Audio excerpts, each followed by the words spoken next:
everybody, welcome back. Another week, another wine challenge. This week we are on this Austrian Zweigelt. So this comes from Weinwurms or Weinwurms, depending on what accent you want to do. And I have to say, I don't really know that much about this grape variety, so I've been doing a little bit of digging just to learn a little bit more about what this bottle actually is. So it says here that Anton Weinwurm, the guy who created this wine, first planted a vineyard in the 1950s, and since 2001 it's been in the hands of the third generation of that family. The vineyard where this comes from is situated, it says about 60 kilometres from Vienna, and the Zweigelt grape is actually a relatively new Austrian grape variety. So it was actually created by Friedrich Zweigelt in 1922. So a little bit of a newer one. It's not super old vines or anything like that. Not too sure what I'm going to get from it, but why not give it a go? Let's give it a try. We're going to run through our 5 S's as usual. So for this, because it's deemed a lighter bodied wine, it doesn't need to necessarily have been opened for particularly long before you drink it. As you can see, I, as usual, have not opened my bottle in advance. It shouldn't affect this one too much, so we can just delve straight in. You've also got the option of something that we did back when we had, I think it was the Pinot Noir. You can actually lightly chill it if you so desire, but I'm just having it room temperature. Okay, so we'll start with S number 1 with C. So I'd say I can kind of still see my fingers, like when I'm looking down through the glass, but it is a little bit deeper in colour than, say, the last one that we had. I think that was the Sangiovese. So it's a little bit darker in colour. Still a really gorgeous ruby red though, coming through there. So that's S number 1, that's C. So S number 2, we'll give it a first preliminary sniff. And immediately I'm kind of struck by slightly sharper, more, I'd say red fruits rather than black fruits. It doesn't feel kind of deep or dark enough for black fruits. I'd say maybe something along the lines of like a cherry, but maybe like a sharper cherry, a slightly more sour cherry. I mean, maybe a little bit of other red fruit in there as well, perhaps a little bit of raspberry. I do think it smells a little bit kind of sharper rather than like on the sweeter or like fleshier side of red fruit. I mean, that's kind of what I'm getting from that. Let's give it a swirl, let it open up a little bit more. So S number 3, great thing about big glasses is you're less likely to spill when you're swirling, but I suppose that all depends on how much wine you actually put in the big glass as well. Okay, I'm back in again for S number 4, sniff again.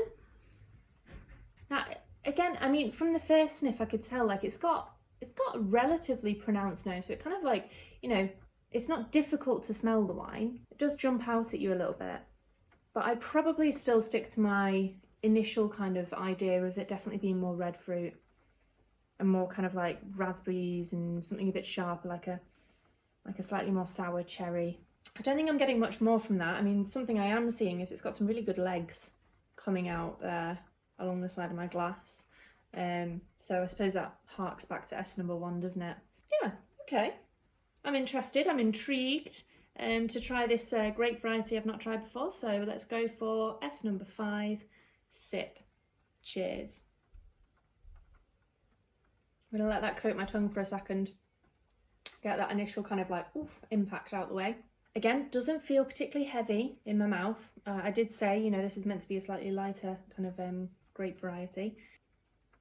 It's like it's light, it doesn't feel weighty in my mouth, but it does kind of coat my mouth a little bit. It's got like a long finish to it. It's not particularly tannic. It's not drying my mouth out very much. So it's quite smooth on the tannin scale. There's a bit of acidity going on in there, but it's quite well balanced. So I think that notion of it being sour cherries, that I can kind of back up. I can stick to that because it's got that acidity in there, but it's got those red fruits. So sour cherry is really quite I think a good way of describing it. It's light.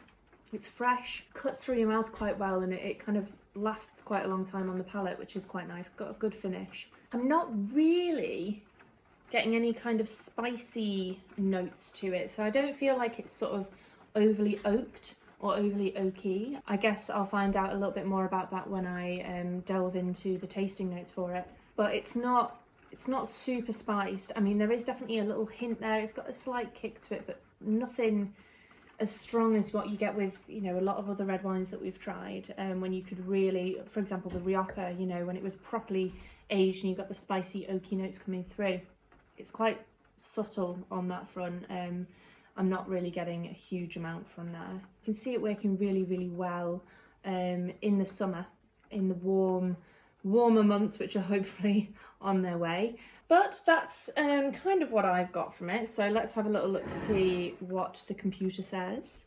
It does actually say here that it's got a 10-day maceration before the wine spends 9 months in wooden barrels, and then it has some bottle maturation after that for 6 months. So you've got 9 months in wooden barrels, so you will get some oaking from that. It'll be interesting to find out if it was newer oak or older oak that it was kept in, because if it's a new oak, you're going to get a lot more of those oaky flavours coming through, whereas if it's an oak that's been used for wine before, it's been used for bottles previously, it will already have almost like released a lot of its flavours into the previous wine, if that makes sense. So I mean, it does say that it's oaked.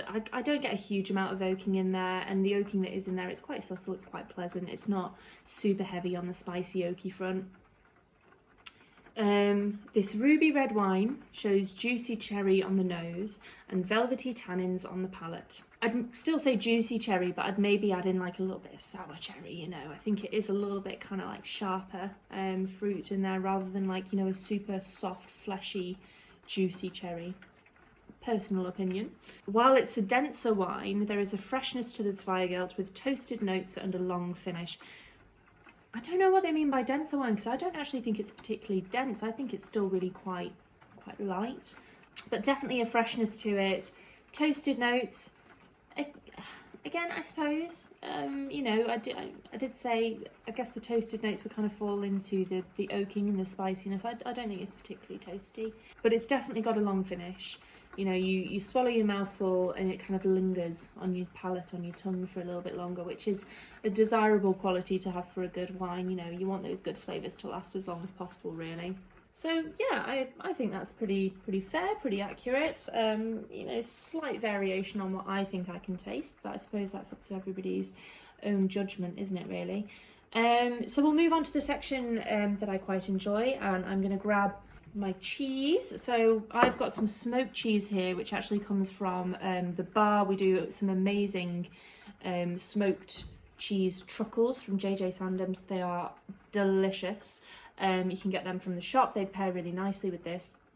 I think the reason why we went for smoked, especially this stuff, because it's proper applewood smoked as well, is you'll get that lovely kind of fragrant smokiness to the flavour, and it should hopefully pair quite nicely with the acidity and the sharpness that you get in this, and it should just balance out quite well. It might cut through it. I don't know. Let's have a little look-see. So, bon appetit. I'm a bit biased. I adore smoked cheese. Smoked meat, smoked cheese, smoked anything, smoked salmon. Smoke it all. But don't start smoking, kids. And cheers.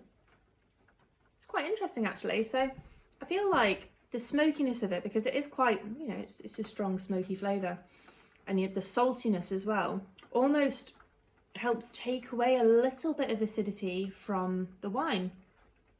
So you do get a slightly less sharp cherry flavour. I like that. It does help to just kind of balance it out a little bit, because, you know, it's got the sourness, it's got that little hint of acidity to it, but it kind of, yeah, kind of strike each other out a little bit and tip the scales. They complement each other. You know, they're both, you know, relatively different flavours, but again, sometimes a bit of contrasting works quite well. If you were looking for other food to pair with this, the winemakers themselves actually say it pairs really well with, you can get like roasted charcuterie or vegetables. It does say things like tomato-based dishes, so tomato and fish, or tomato-based chicken dishes could work really, really nicely. Again, because it's got that lighter kind of body to it, so a lighter kind of meat, but the acidity in the tomatoes and the acidity in the wine would really balance each other out quite well. But yeah, it's been a pleasant one, I think. I definitely think that I'll be getting this again. Again, I can just see it working really nicely in the summer. If you can get like a nice you know, throw a pizza in the oven or order a pizza if you've got a good takeaway near you. Get it out in the garden, get yourself a nice bottle of this and sit and enjoy the sunshine. I can imagine that being really quite a nice evening. So join me again next week to try our next wine, but until then, just enjoy the rest of your week and enjoy the rest of the bottle. Cheers!